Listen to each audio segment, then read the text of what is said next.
Hello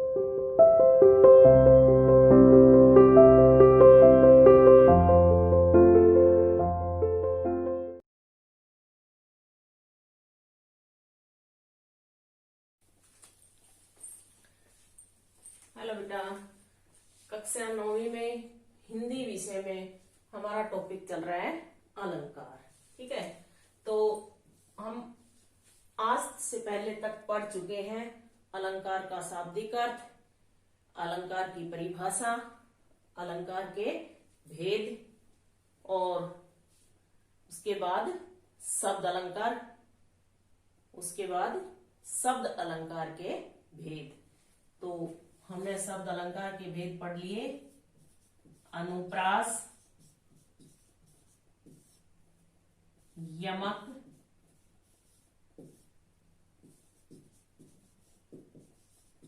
और श्लेष अलंकार, यानी ये तीनों हम पढ़ चुके हैं। और आज पढ़ेंगे बेटा हम अर्थ अलंकार के भेद। शब्द अलंकार के 3 भेद होते थे, वो तीनों हमने पढ़ लिए हैं। आज हम अर्थ अलंकार के 5 भेद होते हैं, उनमें से 2 या 3 भेद आज पढ़ लेंगे। ठीक है, तो 5 भेद कौन कौन से होते हैं सबसे पहले ये देखेंगे। तो अर्थ अलंकार का सबसे पहला भेद होता है उपमा अलंकार।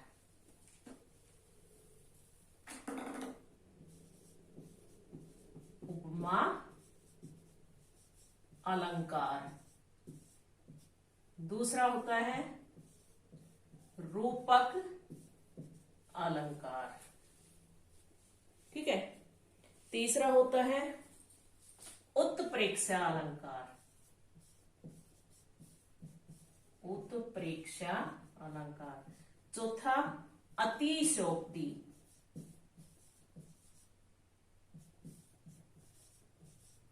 अतिशयोक्ति अलंकार। और 5वां होता है हमारा मानवीकरण। मानवीय नहीं, मानवीकरण। ठीक है, मानवीकरण अलंकार। ये हमारे 5 अर्थ अलंकार होते हैं जो हमारे सिलेबस में दिए गए हैं। तो आज हम इनके बारे में 2 या 3 के बारे में आज पढ़ेंगे। 2 आज पढ़ेंगे तो 3 बचेंगे वो कल पढ़ेंगे, और 3 आज पढ़ लेंगे तो 2 बचेंगे वो कल पढ़ेंगे। ठीक है, उसके बाद आपका जो नया टॉपिक एक बचा हुआ है लघु कथा लेखन, वो पढ़ेंगे। ठीक है, तो सबसे पहले हम पढ़ेंगे उपमा अलंकार क्या होता है। ठीक है, उपमा अलंकार की परिभाषा या उपमा अलंकार किसे कहते हैं। उपमा का अर्थ क्या होता है? समानता दिखाना।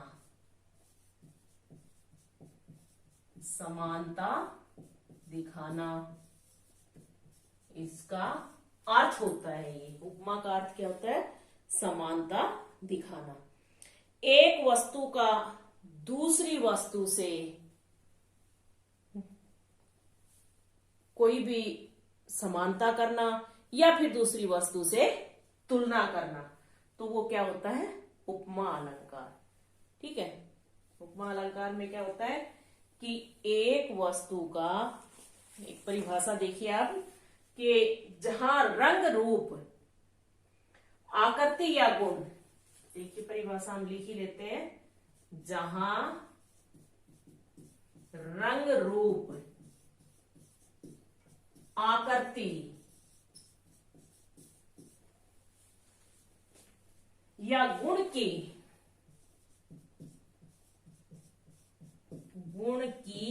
समानता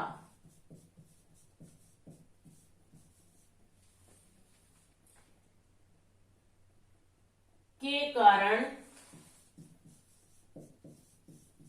उपमान उपमेय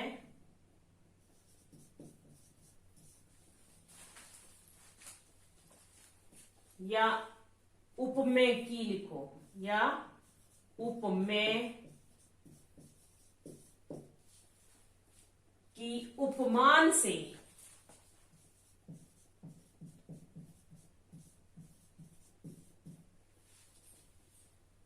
तुलना की जाए, या तो सीधा लिख दो उपमान उपमेय की तुलना की जाए, या उपमेय की उपमान से तुलना की जाए। बात एक ही है, दोनों का अर्थ एक ही निकल रहा है, चाहे उपमान को पहले लिखेंगे चाहे उपमेय को पहले लिखेंगे। ठीक है, तो इसलिए ये इसकी परिभाषा होगी किसकी, उपमा अलंकार की। तो वहां क्या होता है, उपमा अलंकार होता है।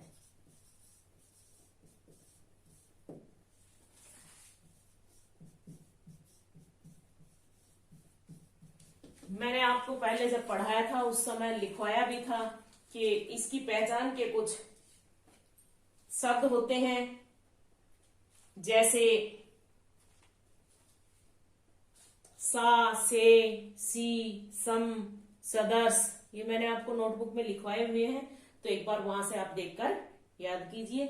जहां किसी भी काव्य पंक्ति में इस तरह के शब्द का प्रयोग किया गया है, सा, से, सी, सम, सदर्श, सरस, सरिस, समान, तो वहां क्या होगा, उपमा अलंकार होगा। जैसे उदाहरण के लिए देखो,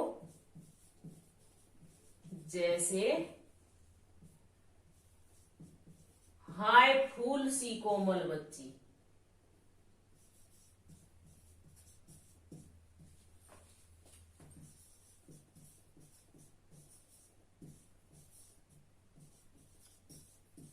ठीक है, तो इसमें ये सी का प्रयोग किया गया है, तो ये क्या हो गया, उपमा अलंकार। या फिर पीपर पात सरिस मन डोला, पीपर पात सरिस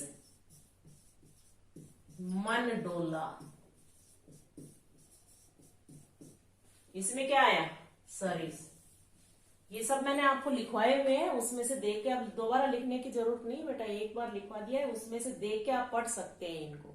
ठीक है, ये केवल रिवीजन है, तो दोबारा लिखने की आवश्यकता नहीं, रफ नोटबुक में आप लिख के देख सकते हैं इनको। तो ये क्या हो गया, पीपर पात सरिस मंडोला, तो इसमें भी क्या है, उपमा अलंकार।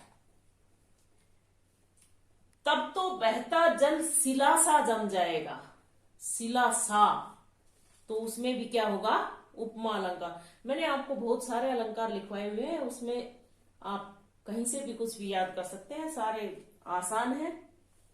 ठीक है, पहेली सा जीवन है व्यस्त, गंगा का है नीर, अमृत सम उत्तम है, तो ये सब क्या हो गए, उपमा अलंकार के उदाहरण। ठीक है बेटा, तो क्या हो गया कि उपमा का अर्थ होता है समानता दिखाना, ये उपमा का अर्थ होता है। और परिभाषा अगर आपसे पूछी जाए तो क्या लिखेंगे, जहां रंग रूप आकृति या गुण की समानता के कारण उपमेय के उपमान से तुलना की जाए वहां उपमा अलंकार होता है। ये आप कोई भी उदाहरण याद कर सकते हैं। ठीक है बेटा, ये तो आपका उपमा अलंकार। ठीक है, अब अगला हम पढ़ेंगे रूपक अलंकार। अगला अलंकार कौन सा पढ़ेंगे, रूपक अलंकार। रूपक अलंकार में क्या होता है कि रूपक का अर्थ होता है रूप धारण करना। उपमा का तो क्या था, समानता दिखाना,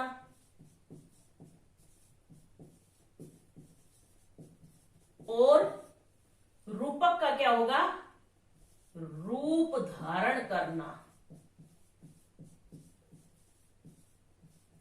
ये रूपक का अर्थ होगा।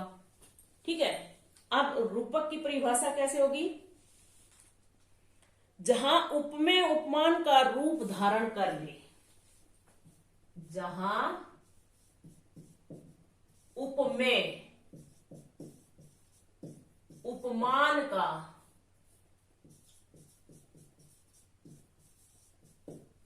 रूप धारण कर ले,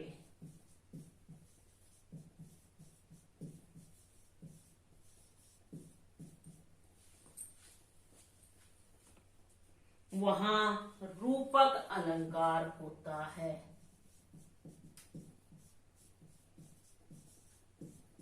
इसकी और भी छोटी परिभाषा है, अलंकार होता है। ठीक है, इसका रूपक का अर्थ होता है रूप धारण करना। परिभाषा में क्या लिखेंगे, जहां उपमेय उपमान का रूप धारण कर ले वहां रूपक अलंकार होता है। ठीक है, अब उदाहरण लिखेंगे। उदाहरण में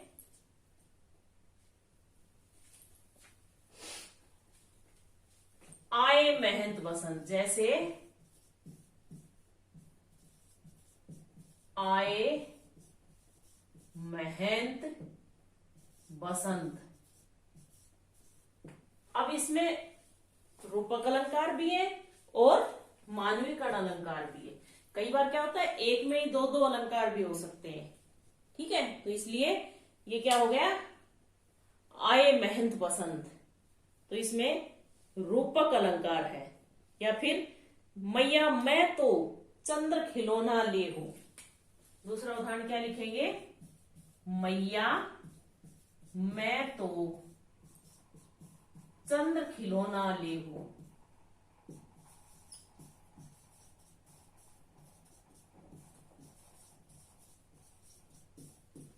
ठीक है, ये क्या है, रूपक अलंकार। इसमें क्या, जैसे यह चांद क्या है, चंद्र, चंद्र का मतलब चांद, ये उपमेय है और खिलौना क्या है, उपमान है। या फिर इसकी एक और भी तरीके से परिभाषा हो सकती है कि जहां गुण की अत्यंत समानता दर्शाने के लिए उपमेय और उपमान को एक कर दिया जाए, यानी उन दोनों की समानता दिखाने के लिए, ये रूप धारण करने का मतलब भी क्या होता है, वही होता है, समानता दिखाना या रूप धारण करना। ठीक है ना, तो इसलिए इस तरह से भी इसकी हम परिभाषा लिख सकते हैं कि जहां गुण की अत्यंत समानता दिखाने के लिए उपमान उपमेय को एक कर दिया जाए, या फिर वहां क्या होगा, रूपक अलंकार। या फिर शब्दों में उपमान को उपमेय पर आरोपित कर दिया जाए, यानी उस पर स्थापित कर दिया जाए, तो वहां रूपक अलंकार होता है। किसी तरह से भी आप परिभाषा लिखिए, अर्थ उसका वही होता है। ठीक है, जैसे संसार की स्मृति में धीरता धारण करो, ये एक छोटी सी पहचान है। रूपक अलंकार में क्या होता है कि अधिकतर जो काव्य पंक्तियां होती हैं उनमें कहीं ना कहीं दो शब्दों के बीच योजक चिन्ह लगा होता है। कोई एक आधी ऐसी पंक्तियां होती है जिसमें नहीं होता। अगर आप थोड़ा सा दिमाग लगाओगे तो वो आपको समझ आ जाएगा और आप उसका सही से आंसर दे सकोगे। ठीक है बेटा, तो क्या होता है, रूपक अलंकार का अर्थ होता है रूप धारण करना। जहां उपमेय उपमान का रूप धारण कर ले वहां रूपक अलंकार होता है। या जहां गुण की अत्यंत समानता दर्शाने के लिए उपमान उपमेय को एक कर दिया जाए तो वहां रूपक अलंकार होता है। तो पायो जी मैंने राम रतन धन पायो, तो जो राम रतन है उसके बीच में योजक चिन्ह है कि मैंने राम रतन रूपी धन प्राप्त कर लिया है। मैया मैं तो चंद्र खिलौना ले, कि माँ मैं तो चांद रूपी खिलौना लूंगा। तो ये बेटा आज के लिए दो ही काफी है।